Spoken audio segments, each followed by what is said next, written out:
More from housing may again be behind the 2008 ball. COVID-19 vaccine mess hinders Wall Street and Nick DA. Tax probes could be miserable for Trump and the rest of country. NFL drops the ball as TV ratings take hit over wokeism. Oh, here we go. Running the deficit for COVID relief will haunt the nation. Among corporate America's biggest worries about a Biden presidency was that he might cave to the left wing of his party and select Elizabeth Warren as his top white-collar crime cop.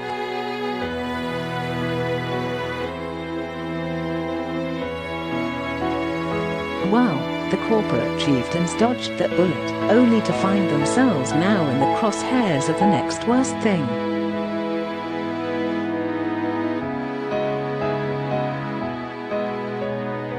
To say Gary Gensler, nominated as head of the Securities and Exchange Commission, is the favorite regulator of the business-hating Massachusetts senator isn't an overstatement.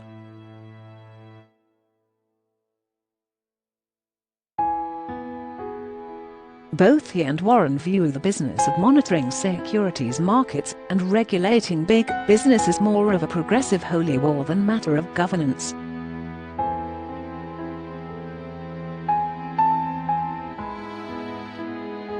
With that you can expect not just the usual flurry of enforcement activity out of the agency when Gensler comes to town.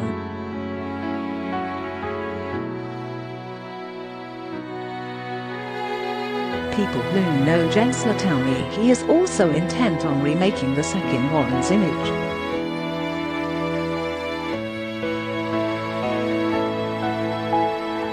Wall Street's top cop could soon become the left's enforcer of social justice and other progressive causes on big business if Gensler has his way, these people say.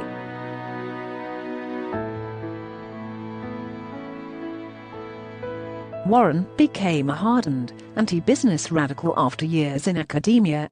She is most famous for her annoying anti-bank rants in the Senate, and before that creating the Consumer Financial Protection Bureau, a watchdog that has very little substance on its resume to show it helps consumers.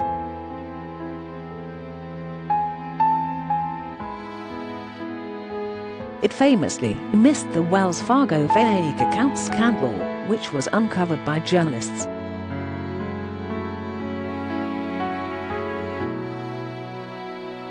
Gensler's sharp left turn has been more circuitous.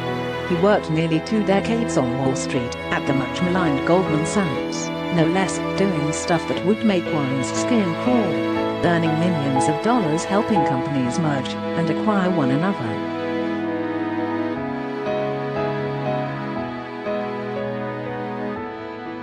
At one point he was the youngest person to be made partner at the firm, joining a rarefied club at Goldman that puts you in line to make even more money.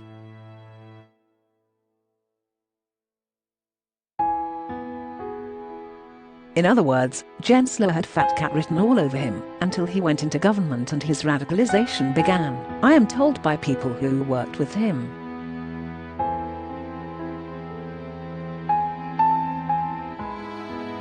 Gensler served under Treasury Secretaries Bob Rubin and Larry Summers during the Clinton years, and when he first got there it was like dealing with a banker, said one prominent attorney who reps banks before government agencies and spoke on condition of anonymity.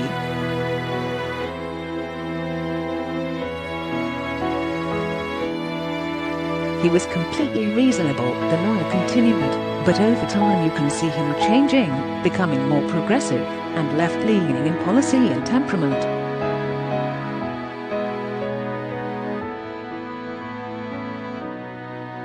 Close quote. Gensler didn't return emails seeking comment, but based on accounts from people who worked with him, his progressivism truly began to manifest itself when he left the Clinton White House and joined the staff of Democratic Sen.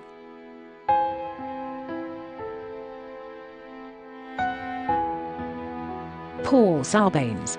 There he helped Sarbanes craft the ill-conceived Sarbanes-Oxley Reform Act that was supposed to stop corporate crimes after the Enron scandal, but failed to rein in the biggest flaws in the financial system that led to the 2008 financial crisis.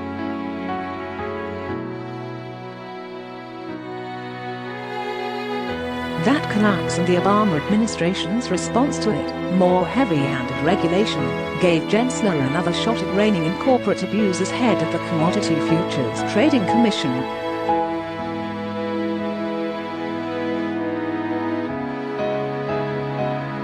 The seemingly arcane-sounding agency is among the most powerful regulators of banks since it monitors the massive futures and derivative markets.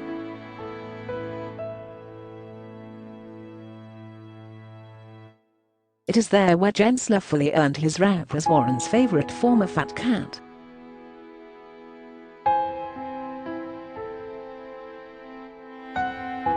He embraced the role of regulator of a market that had little real responsibility for the 2008 crisis with a zeal that would lead you to think all those subprime loans that blew up the financial system were a function of futures trading.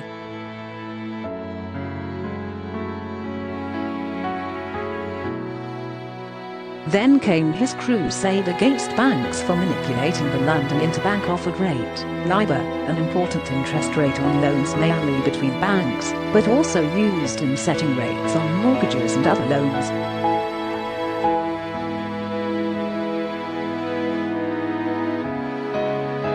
Here he was very successful, squeezing billions of dollars out of banks in settlements, even if many of the alleged manipulations were legally dubious.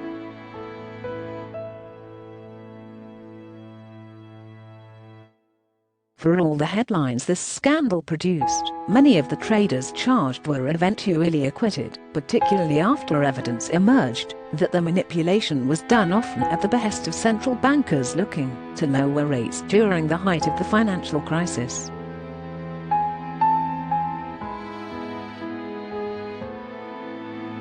Like any good progressive, Gensler got his card punched in academia. After leaving the Obama administration, he became a professor at MIT, teaching and conducting research.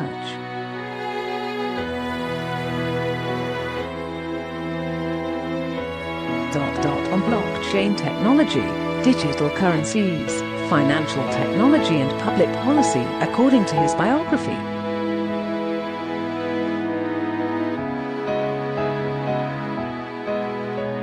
Gensler's academic interest in blockchain and technology, I am told, provides clues on some of his regulatory priorities.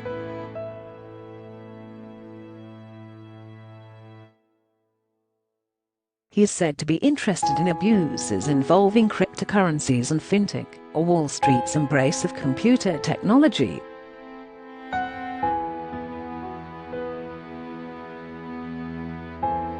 He will also delve into more opaque areas of the securities markets such as special-purpose acquisition companies, SPACs, which provide a low-cost method of taking companies public without relying on the traditional IPO process.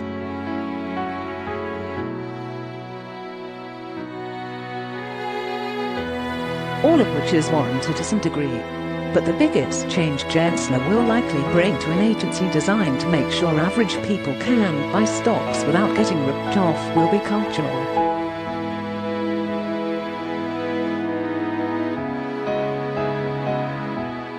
He will be looking for ways to make companies adhere to various left-leaning edicts involving diversity, climate change and even making it difficult for corporations to make political contributions.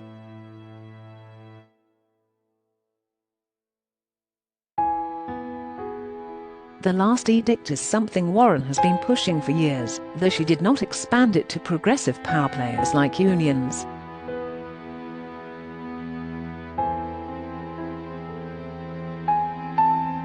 Luckily for the business community, Warren was rebuffed by Obama Sec Chief Mary Jo White, who believed such moves are far outside the sex mandate.